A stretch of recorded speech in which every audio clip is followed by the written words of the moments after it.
it's raining. Let's get inside the barn. Work on this loft ceiling.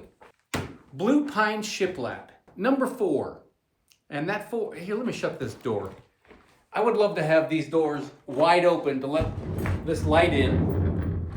But it is nesting season, and we have a couple of bluebirds that are trying to get in here in a bad way. So don't be surprised if you hear them knocking on the window up there. Yes, this is the 4th time I put this on ceiling in video. The first time was at the Ridge Cabin. Second time was at the Spur Cabin.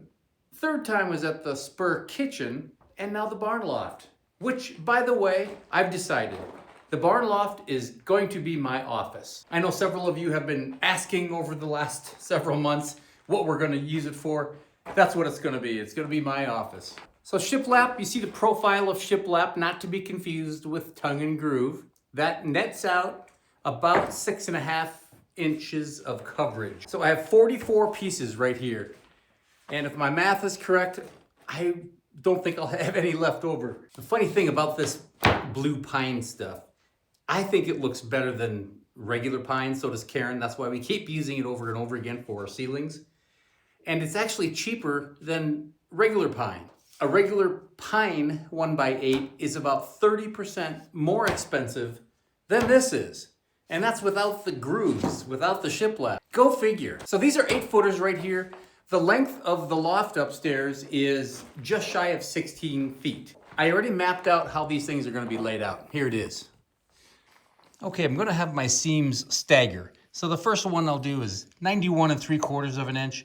Actually, I should be able to do several of those, and that'll just go all the way from one end to the middle. 91 3/4. And then the next board down the line, I will put in the middle. And centering this truss with this truss is a heavy 8 feet. I know it should be exactly 8 feet, but I'll blame it on the framer, whoever that was. And so this end leaves us about 43 3/4, give or take. This end about 43 1/2, give or take. I know if you're a mathematician, you've done the math and realized this is a 1/4 inch off. It is. But this is just a loft in a barn in the middle of nowhere. It'll be just fine. So I have my miter saw station set up today. I think this might be a little bit quicker than a skill saw, a circular saw. With these repetitive cuts, I might be able to make 2 or 3 cuts at the same time. So let's cut a couple of rows to length and get them up there.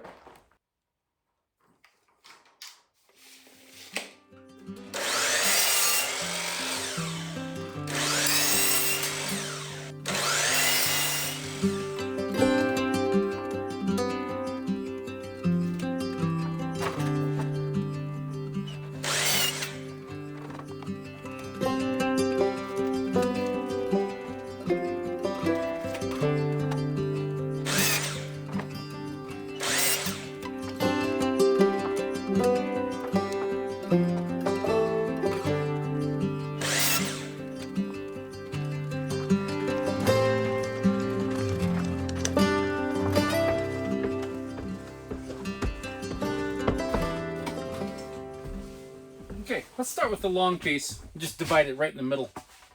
Check out that color. This one is bluish gray. It's good looking. Hopefully you can tell that on video.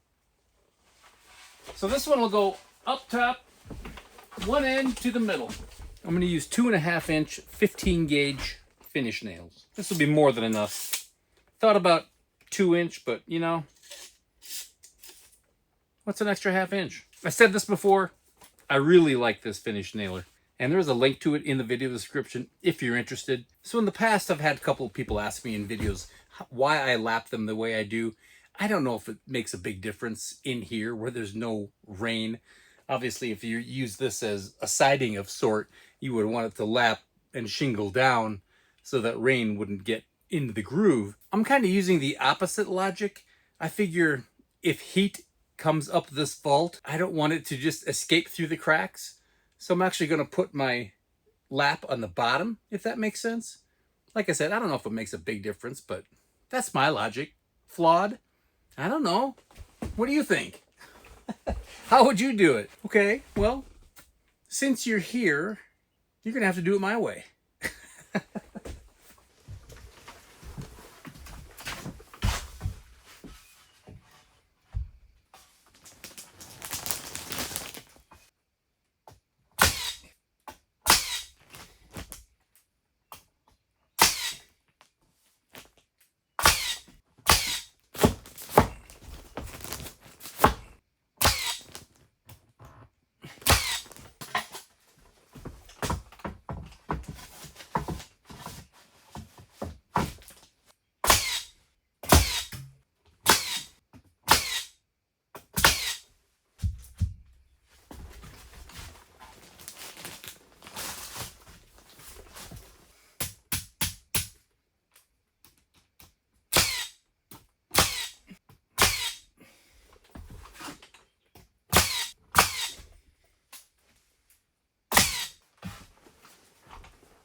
Okay, I have good news and bad news.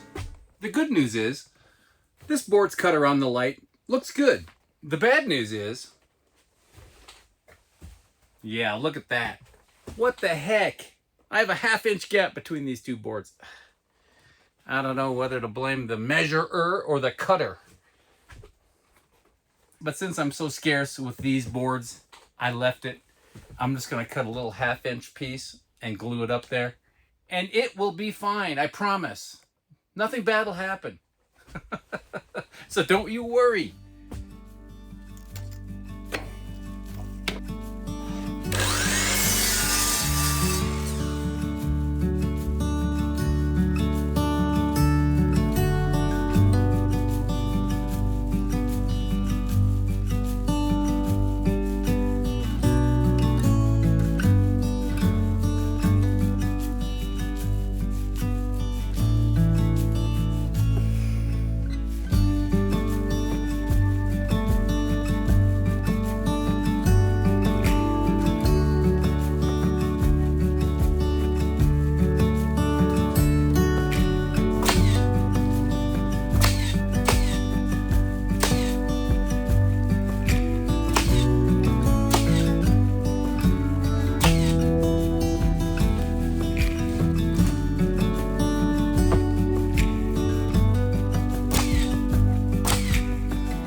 You aren't getting bored yet, are you?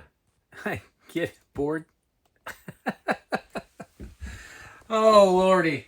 Okay, what's next? Well, we're about 2/3 of the way finished. It's going well. Oh, that birdie is back. I don't know if you can see that bird peeking right over the bottom edge of that outside window. Oh, there he goes. So I've received some flack over the years on how I nail this up. Specifically, how I don't try to hide the nails. If this was fine construction, perhaps in our house someday, I would nail the lap and then cover it up with the next board, and you would never see the nails. But I'm not that concerned. Can you see the nails from there? See them all? I didn't think you could. So we're not concerned. It'll be just fine. Well, let's wrap this up sooner than later.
There you have it. It's just that easy. Check it out. It's a question for you. How many of you have actually seen me put this up 4 times? If you have, you deserve like a big gold trophy or a bronze star or something valuable. I'll let you choose. I like it. I like the way this stuff looks. A lot of character. Look at those pieces. So I think what we're going to do next week is work on these walls. I think I've decided I'm going to drywall these 2 long, short walls on either side. Let's save a few dollars, break it up a little bit. This place will be semi-temperature controlled, so drywall should be just fine in here. But you know one way to tell for sure what we're going to do next week? just swing on by. We're going to have a grand old time. Well, until I see your smiling, happy faces next week, you take care of yourself. I'll see you soon.